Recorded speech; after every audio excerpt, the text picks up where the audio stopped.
Ne götürmüş olacaqsınız? Bax, burada Piaget nəzəriyyəsi haqqında verilənlərdən biri doğru deyil deyir.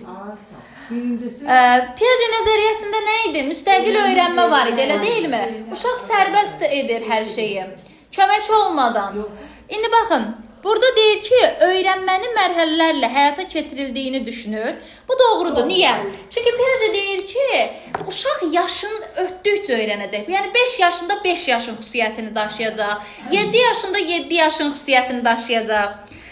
B-də isə deyir, əvvəlcə zehni inkişaf. Bəli, doğrudur. Yadınızda saxlayın. Piagetdə əvvəlcə zehni inkişaf, sonra öyrənmədir.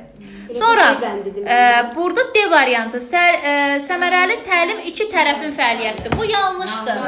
İki tərəf ola bilməz axı Piagetdə. Uşaq sərbəst öyrənir, tək öyrənir. Ona görə də iki tərəf yoxdur.